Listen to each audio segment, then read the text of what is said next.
Olá, alunos do sexto ano A e do sexto ano B. Eu vim explicar para vocês o terceiro roteiro de língua portuguesa, que traz como tema os modos verbais e o gênero biografia. Essa aula tem como base a aula que foi exibida pelo Centro de Mídias do dia 9/6, que traz como tema modos verbais. Antes de vocês começarem a aula, peço para vocês reassistirem a aula que foi exibida. Vamos lá então. O estudo dos modos verbais. Em relação aos modos verbais, nós temos 3 modos: o indicativo, o subjuntivo e o imperativo. Os modos verbais indicam diferentes maneiras de um fato ser expresso e é dividido em modo indicativo, que indica um fato certo, expressa certeza absoluta apresentando o fato de uma maneira real, certa, positiva. Por exemplo, ele canta no teatro hoje à noite. Ele come frutas. Então nós temos 2 verbos aqui no modo indicativo, canta e come. Modo subjuntivo, indica um fato duvidoso, hipotético, incerto. Espero que ele volte cedo. Se me falasse, eu te ajudaria. Então nós temos 2 verbos, volte e falasse no modo subjuntivo. Modo imperativo, indica ordem, proibição, pedido, conselho, solicitação, mando. É formado por afirmativo e negativo. Exemplo, fica aqui, expressando uma ordem, e não entre na sala, expressando um pedido. Aí vocês vão ler os modos e os tempos verbais. Aqui os exemplos. Então vamos às atividades. Leia a tira abaixo. Nós temos a tira da Mafalda. No primeiro quadrinho, a Mafalda diz assim: Olá, Miguelito. Aonde vai, tão satisfeito? Vou buscar terra para depois pôr água e brincar com barro. Aliás, queria pedir uma coisa, o quê? Se depois a gente se encontrar, lembre-se de mim assim, na minha versão original. Questão 1.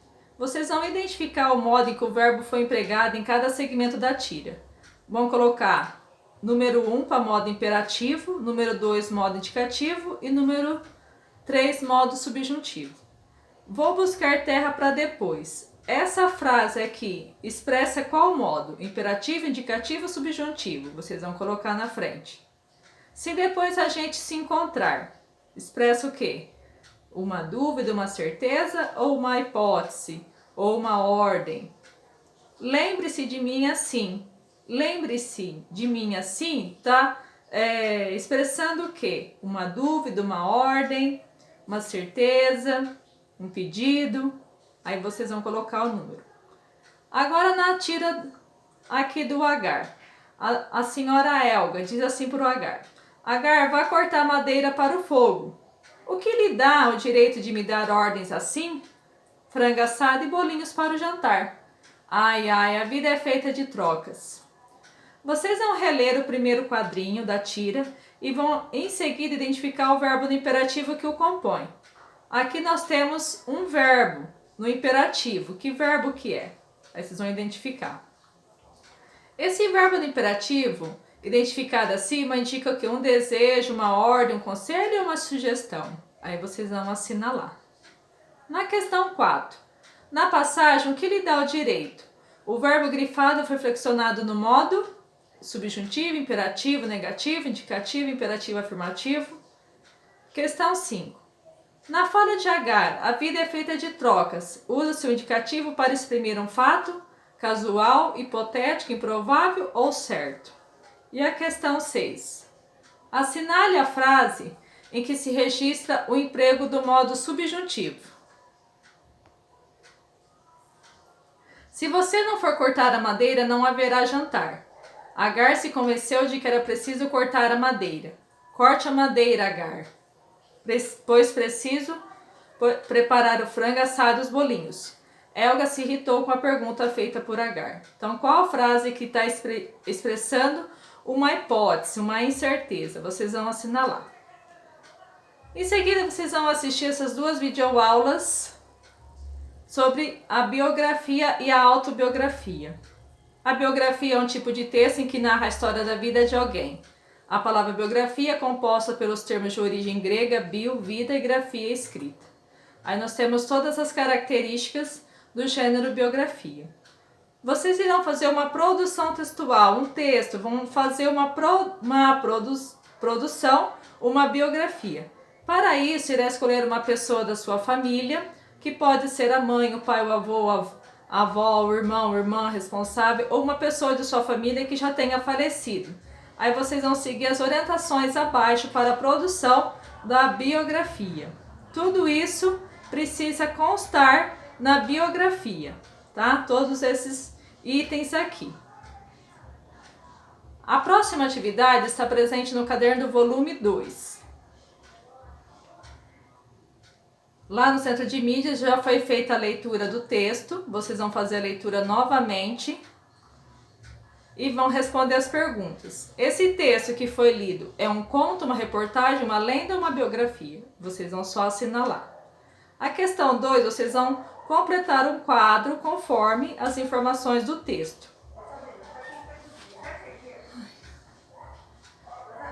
Questão 3.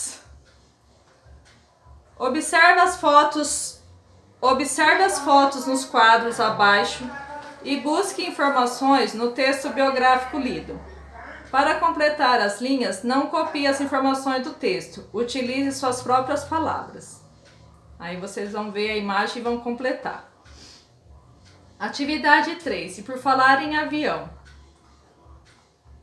Aí tem todo o texto instrucional do modo de fazer um avião, como fazer um aviãozinho, que vocês já fizeram na aula do Centro de Mídias. 11. Pergunta 4. Analise as etapas de construção do avião de papel e o modo como as instruções são dadas ao leitor. Em que modo verbal os verbos são utilizados? Indicativo, subjuntivo ou imperativo? Qual que prevalece aqui? Dobre as bordas em sentido horizontal e faça o vinco das asas. Qual modo verbal está sendo priorizado? O indicativo, o subjuntivo ou o imperativo? Está dando uma instrução como fazer. B. Transcreva alguns trechos em que esses verbos ocorrem para justificar sua resposta. Aí vocês vão retirar lá do texto alguns exemplos.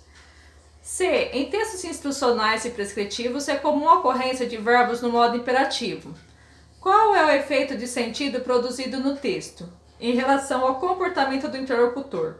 Quando você lê um texto instrucional prescritivo, o que se espera? Que o interlocutor relate os procedimentos para conseguir desenvolver algo? Espera-se que o interlocutor siga os procedimentos adequados para desenvolver algo? Espera-se que o interlocutor escolha os procedimentos adequados para desenvolver algo. Aí vocês vão ver e vão assinalar a correta. 5. Observe que as instruções escritas são acompanhadas por imagens. No gênero em estudo, manual de instrução, há relações de sentido entre os recursos verbais e os recursos não verbais? Há alguma relação entre o escrito e a imagem? Vocês vão comentar. 6. Observe as instruções 4 e 11. Os dois cantos devem ser dobrados de modo a se encontrarem. As asas devem ter o mesmo tamanho para evitar que o avião se desestruture no voo. Explica o efeito de sentido produzido pelo uso das locuções verbais em destaque. Qual que é o sentido que produz aqui? Devem ser. O que significa aqui? Ó, devem ser. Essa locução verbal. O verbo devem apresenta-se também no modo imperativo? Será que o verbo dever aqui também está no modo imperativo ou ele está em outro modo, no indicativo ou no subjuntivo? E por que isso ocorre? C. Em que tempo verbal as informações são dadas em os dois cantos devem ser dobrados e as asas devem ter o mesmo tamanho? Pretérito, presente ou futuro? Qual é o tempo verbal dessas frases? As expressões os dois cantos e as asas podem ser substituídas por pronomes. Pronomes pessoais. Quais são? O eu, tu, ele, nós, vós, eles ou elas. Se eu for substituir por um pronome pessoal, em qual que eu substituo aqui? E os pronomes que você utilizou na resolução da questão anterior referem-se à primeira, segunda ou terceira pessoa verbal. Que efeito de sentido o emprego dessa pessoa verbal produz no texto? Você substitui aqui por qual pronome? E qual o sentido? O que se faz quando você substitui um pronome lá na frase? O que se evita? Tá? Então vocês vão responder aí na folha de vocês. Então, qualquer dúvida, vocês podem entrar em contato comigo.